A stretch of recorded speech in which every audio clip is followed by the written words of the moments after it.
L-Assoċjazzjoni Malta Employers nediet il-proġett Talent-Sync, inizjattiva finanzjata mill-programm Erasmus Plus, fond ta' madwar €250,000 biex jgħin lill-industrija tifhem aħjar il-ħiliet li għandha bżonn.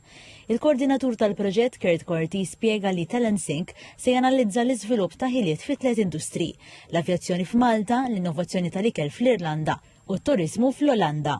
Iċ-Chairman Eżekuttiv tal-Kunsill Malti għal-ħiliet Jeffrey Pulicino Orlando spjega li l-proġett se juża u jirfina metodoloġija użata mill-Kunsill fi proġett pilota li foka fuq l-industrija marittima. Il-President tal-Assoċjazzjoni Ivan Refalo qal li din l-inizjattiva ġiet xpronata mill-isfidi li qed jaffaċċjaw l-employers ta' nuqqas ta' ħaddiema b'ħiliet speċjalizzati. U bħalissa waħda mill-iżjed bżonnijiet li hawn li jinħassu huwa n-nuqqas ta' ħiliet, in-nuqqas ta' taħriġ u nuqqas ta' nies li huma equipped bl-skills li għandna bżonn biex nlaħqu mad-domanda tal-lum.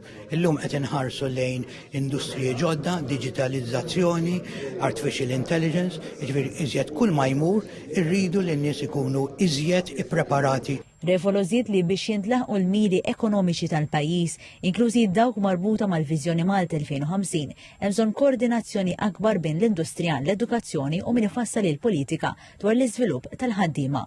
Il-proġett jinkludi wkoll żjarat ta' studju workshops online fejn min iħaddem minn Malta, l-Irlanda u l-Olanda se jaqsmu esperjenzi u strateġiji dwar l-iżvilupp tal-ħiliet.